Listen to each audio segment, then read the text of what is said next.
G'day everybody and welcome back to the Playtesting YouTube channel. It's Jordan speaking. Today I'm bringing you a game recorded between me and my brother Connor. We are playing just a friendly matchup here, the 2017 standard format rules. Connor is playing on the left of screen. He's playing Mega Mewtwo Magearna, which is kind of a deck that we were testing early on into the beginning of the season. This is quite an old matchup. It was recorded a couple weeks back. So Mega Mewtwo Magearna was a deck we were testing, and honestly it's just not very good at all. I think it's best to just play straight Mewtwo or Mewtwo Garb. It plays very similar to Mewtwo, straight Mewtwo, a little less consistent though. So it's a deck that we're no longer testing at all. And on the right is myself playing Rainbow Road, a deck that I was testing so much, trying to make it as good as I possibly could. At this point, a couple weeks on, I think I'm done with the deck. There's just so many problems trying to make it work. I find it very inconsistent in a lot of matchups. I think on paper I do have one advantage here, and that is that I am playing 2 Mew from Fates Collide, which, if I'm able to get enough Pokemon on my bench, can use Xerneas' Rainbow Force to do a lot of damage, and kind of put me in the lead early. Connor, as I said earlier though, is playing Magearna, which is a steel type, which has an advantage over Xerneas, as it can easily knock out Xerneas. Even when Magearna attacks once and its Soul Blast is now only doing 60 damage, I can still knock out a Xerneas, because it'll be ×2, 120, unless I've got a Fury Belt down. Even then, I think Mega Mewtwo can just kind of run over Xerneas like they're nothing. 120 HP is not a lot at all. I wish it was 130. 130 would be really nice. Because if you put a Fighting Fury Belt on, it only does go up to 160, which is still quite easy to knock out. I think 170 is a lot harder to get. Usually, Mewtwo will need to put another energy on, because they can for 5 energies, I want to say. Yeah, 5 energies is 160 damage, so they would need that 6th, and if you can bring it up, so there would be 3 on your Xerneas, 3 on their Mewtwo. If you can somehow knock out that Mewtwo in response to them knocking out a Xerneas, them losing 3 energies can sometimes be a big deal, which is good, but unfortunately Pokemon decided that the new Xerneas, the Fates Collide, is it? No, Breakthrough. Yeah, the Breakthrough's Rainbow Force Xerneas only needed 120 HP, which is kind of a downer. So my deck does play the dual type Volcanion. I'm not playing the stage 1 variant. I'm playing just Soul Basics here, and as you look at our hands, Connor's definitely got a better start than me, because I did see a Sycamore in his. I'm starting with a Shaman and nothing.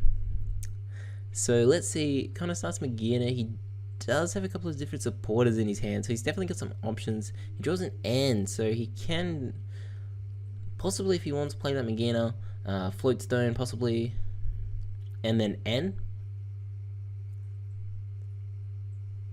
Although, seeing that I do have that lone Shaman, maybe he doesn't want to N, he might think my hand's bad enough. It looks like he's just going to Sycamore away his hand. Even a Hex Maniac there could have been real good. He could have taken a slower play, a slower approach to the game. If your opponent starts with a Shaman, you could potentially Hex Maniac. It can slow down a lot of their plays, especially if they don't have a supporter in hand, which I don't. I think my only supporter in hand is a Lysander, and it looks like it's backfired for Connor. We see 2 Mega Mewtwo's, and I'm just going to Fairy and pass. Connor draws a DCE. Now, if he attached a Steel Energy last turn, that would have been the game. But he refused to. He didn't do it for some reason. I draw a Trainer's Mail here, and just looking to draw into something here that can get me out of this situation. Otherwise, I'm going to be donked by this. Well, not donked, but knocked out by this Magearna, and I find myself a Sycamore. Now, unfortunately, there are certain cards in my hand that I don't want to discard. But I guess I really don't have a choice here. There's nothing on the bench. I can Lysander stall a couple of turns. Also, I just want to take a minute to quickly point out that I am going to be separating this video into different parts, solely because Game 2 in particular is a very long game, and I didn't really want to be uploading like an hour plus video. So I actually don't think there was too much I wanted to discard. I attached a second energy to Shaman, which I actually don't think I should have done. because I could have gone for a knockout this turn if I was able to get a Xerneas, a DC, and a Max Elixir. I wasn't able to do that, however. I could have retreated that Shaman, and if I got enough bench Pokemon, I could have done something. I do have an Ultra Ball here, so I'm going to Ultra Ball away that Skyfield that I got from the Trainer's Mail. I can also Sky Return this turn, just doing the 30, getting some energies back into my hand, and the Shaman back into my hand to reuse it. Unfortunately though, if I only get the one Xerneas, I can't do that, because then I will be down to only one Pokemon, and then Connor can just put that DCE down and win. So I am thinking about taking the Xerneas here. I'm kind of debating it at this point, just seeing if there was anything else I wanted to take. It's times like this I wish I played something like Hooper in the deck. I don't play the Hooper because I'm playing the Mew. You don't really want to have too many Psychic type Pokemon in the deck, so I'm going to take that Rainbow Force Xerneas here. Now I'm in a tough situation. I could leave the Shaman up with the 2 energies, and that'll get knocked out, or I can retreat into the Xerneas and give up 1 prize, and it's a tough choice, and I honestly think I should just leave the Shaman up there, let the Shaman take the hit. I do want to keep that Xerneas there, but at the same time, you know, I think the best play for me there was to actually put the Fury Belt on the Shaman, and I didn't do it, and I've gone up into the Xerneas and passed. I think I was just hoping that he didn't have the DCE, which he does have here. He can sick away 2 Sycamores. It actually looks like Connor's going to Lysander the Shaman up here. He's going to prefer to take those 2 prizes, which is good for me. I do think Fury Belt on the Shaman was probably the best play for me though. I wish I did that. I'm going to go DC onto the Xerneas. So this isn't too bad. I do play 2 energy switches in my deck. Connor also plays 2 because I thought, I think that's actually my second energy switch discarded. I think I Sycamore 1 away at the beginning. Energy Switch was a card that was quickly dropped from this deck. I was really testing Energy Switch as a card early on in the season. I thought it was going to be a good card, partnered with things like Max Elixir, but it hasn't really proven to be. There I was just hoping to get a Stardust Jirachi going, hopefully Stardust. I know Connor, well, it wouldn't actually matter because oh no, Jirachi affects itself. No, okay, yeah, it would Stardust would still go through, I believe, if I remember Magearna correctly. Luckily I have one here with me, so I can get the proper ruling on that in just a second for you. I just want to actually make sure for myself. So Magearna prevents all effects of attacks of your opponent's attacks, except damage done to each of your Pokemon that has a Steel Energy attached. So yeah, Stardust would actually still be affected because Jirachi affects itself. It says Jirachi cannot be attacked. So therefore, Magearna. Oh, actually, would it? No, I think Stardust still goes through. I'm pretty sure it does. If I'm wrong, feel free to correct me on that. I'm pretty sure it does, but I could be wrong here. So in the meantime, I've been doing that. Connor has gotten a Mewtwo down with a Steel Energy. We're going to see a Max Elixir. The reason we play Max Elixir in here was because we do play that Magearna and Energy Switch, and also Magearna isn't too bad of an attacker in certain matches. You might notice that Scattershot Mewtwo sitting there. If I was to actually try with this deck, I'd play the Photon Wave ones. I didn't own any. I owned 1, so there's 1 Photon Wave in here. 1 between us. So we had this substitute in the Scattershot Mewtwo's, which is kind of sucky, but oh well. Luckily for me, this Magearna isn't going to be knocking us out this turn because of that Fury Belt. It'll do 120 damage to us. And now I really need to draw into something here. We get another Xerneas down. And an N, so Connor's going to lose those 2 Megas. Off this I need to get, what are we at? We're at 60 damage right now, so I'm going to need a Volcanion to bring it to 120, and then 1 other Pokemon for a knockout here on this Magearna EX. So if I can just draw into that Volcanion and like a Shaman or something, that'd be nice. Then I could get the knockout on this Magearna, put myself up 2 prizes. Well, actually, Connor's already at 4 prizes, so I'd equal us out here. That's the dream, anyway. We'll have to see how that goes for us. Connor does only have that other Mewtwo sitting there, so I'm not too worried about that at this point. I am ending him to 4, so let's see if he can draw out of it. He draws a Shaman, an Energy Switch, and a Metal Energy. Okay, so... And I don't think I draw much. I can see a Volcanion. Get the fairy down. That was another piece of the puzzle. There's a Volcanion coming down. Fury Bolt, the other Xerneas, and I don't think I have another benched Pokemon, so I'm going to be hitting for an unfortunate 140 damage. 3, 6, 9, 12, 13, 14. 140 damage here, which just sucks. I'm going to Super Rod in a Shaman and 2 Fairy Energies. So this Magearna is going to survive. He can then either Soul Blast me for the knockout. We saw he has an Ultra Ball in his hand. That can fetch a Hooper to get some more Mewtwo's and a Mega down for him. Or it could just fetch him the Mega if he chooses. I do get, say, the other Pokemon that I had in hand was the other Xerneas. That is the Geomancy Xerneas. It's the latest print, the Steam Siege version. And I'm going to hit for 140. I wish that Xerneas was another Pokemon, although Xerneas does give me a great option to go into next turn. I can Geomancy, get some energies going. I only play a 1-of in here. At the time of this build anyway, I only played the 1-of, and I kept it that way. I think Geomancy Xerneas is definitely a good card in Rainbow Road, especially if you can start with it. So Gono's going to attach. He's going to energy switch. He's going all out with this Mewtwo. When he really doesn't need to. He's then going to retreat the Magearna. Okay, so if I was playing against him, I'd assume the Mega's coming down now. I thought actually, if usually when you play a game of Pokemon, they would play the Mega almost straight away, but Connor hasn't. He's only going to Shaman. So when I was playing this, I was really confused by this tactic and this play. I'm like, oh, why are you doing this? And it didn't even matter because he draws into 2 Megas. He did have that the Ultra Ball here. I'm going to see the Parallel City coming down. I'm deciding what I want to drop, and I think I'm just going to drop that Jirachi.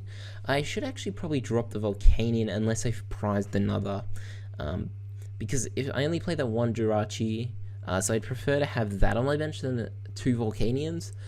So maybe that was the wrong play again by me. I think I do tend to misplay a bit here in this matchup. Just with Rainbow Road in general, I tend to. Rainbow Road is definitely I would actually say it's a pretty easy deck to play. I think it's a relatively cheap deck aside from Shamans. I'm going to get a Fairy Energy out of that Geomancy Xerneas and end my opponent. So that's very good. I can end Connor down to 3 cards now, and I'll be getting 6. So yeah, I think Rainbow Road, definitely relatively easy to play. I just find it really clunky. So I think after this matchup, I believe I took out the energy switches and added some more consistency to the deck. There's a couple of different things in here which hopefully you'll be able to see over the matchup. My original build was more focused around Ninja Boy with the Regirock promo. I still think I played 1 Regirock promo in here and only 1 Ninja Boy. But yeah, Rainbow Road, if you guys want to see a Rainbow Road list, let me know. I'd be happy to do one. I think I'd do an improved list from this. Personally, I've found in my testing for Rainbow Road that the Stage 1 variant is not as good as just the basic variant. A lot of people tell me you don't need the, well, a lot of people have said that you don't really need the Skyfield down because you can just play the Galvantula, the Bishop? Yeah, Bishop, and the Volcanion, even the Volcarona, but personally, I prefer to play the Stage 1 as I find it more consistent than I prefer to play the basics, to the Stage 1s. I find it to be more consistent. However, as you can see in this game, I've not been consistent at all. It's been not the greatest for me here. I'm going to be able to get his Geomancy. I play 1 Fairy Garden, so having that Fairy Energy on that Volcanion is quite good, just in case it does get Lysanded up. It does also make it easier for a Mewtwo to knock it out. So I think maybe putting that Fairy on the Volcanion is probably not the best move, especially if I'm running out of Fairy, because I think I have gone through quite the number of Fairies so far in this game. So I also don't know where a Mew's been for me. I haven't been able to draw into a Mew all game, which is just unfortunate. I also do want to apologize just quickly for the glare on Connor's side. You can still make out what cards they are. It's just a bit shiny over there. A bit hard to see kind of what's going on.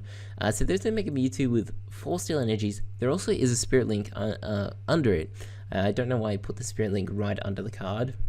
just trying to make it look as neat as possible. I think I do pull it out like later on. So Connor Trainer's Mail failed the search. Connor really doesn't need to do much. So yeah, here I'm just trying to find that tool card, the Spirit Link. It honestly doesn't matter, but you really should make it noticeable to your opponent that there is a tool card attached to it. In this particular matchup, it doesn't make any difference whatsoever. I don't play any tool removal because there is none, and there's nothing that really affects tools in this matchup. But of course, if you were to put a Fury Belt the way that Connor's put that Spirit Link, then you could lead to some pretty awkward and bad situations for yourself. So it's best to just leave the tool cards visible to your opponent at all times. It's also, you have to keep it visible. You can't try and hide a tool card. I don't think Connor was deliberately trying to hide it. I think he's just trying to make his cards look pretty. So we're going to see another knockout here. That Parallel City's still down. I get the DCE. I get a Shaman set up for 2 cards. I get a Regirock down, a Max Elixir. I really wish I had a Mew. I'm not going to lie, Mew would be so good right now. I'm going to vsing up probably for an N here. Just put Connor down to 2. Hopefully this can really, if I can knock out this Mewtwo, I think if I can knock out this Mewtwo, I'm in a great position, especially with an Ender 2. That's 4 Steel Energies gone. So maybe Connor might not be able to draw into another Steel Energy. That is the dream here, is to just be able to knock out this Mewtwo. I'm going to need a lot from this end. I'm going to need the Skyfield and a lot more bench Pokemon. I definitely need a Mew down this turn as well and start to get that thing powered up. Unfortunately, I think I probably should have saved that Max Elixir there. I also think I could have vsinged for a Ninja Boy, but I wouldn't have been doing... Well, it would have been a knockout. I wonder if I had played a Ninja Boy yet. Oh no, I wouldn't have been able to use Xerneas attack anyway. Never mind. Yeah, I was going to say you could have just Ninja Boyed there, but no, you do need to have that Xerneas on the bench. So disregard that. So I'm going to need to draw a lot of this, and I need a Skyfield for 1, so I can play more Pokemon down, and then I'm going to need a bunch more bench Pokemon, and by the looks of things, I have whiffed all of it. This isn't going to be a knockout. Connor's going to knock me out, and then what do I have left? He could also just have that Lysander and win the game next turn. There's enough energies on that Mewtwo to knock out a Shaman, and he needs 1 more and a Lysander to knock out the Volcanion. And I'm just going to scoop here. Honestly, there was no real point to me playing it out. I can't remember what was in my hand. It mustn't have been too good for me. So that is game 1 of a potential 3. Of course, if Connor wins the next round, it'll be all she wrote. So yeah, I am going to separate this video. Usually when I do these games like this, I do just put them all together. But as I said, game 2 is very, very long. So if you guys enjoyed, be sure to subscribe and stay tuned for the next, I guess, episode game of Mega Mewtwo Magearna playing Rainbow Road. This is a little old, guys. If you enjoyed, subscribe, and I'll see you in the next video.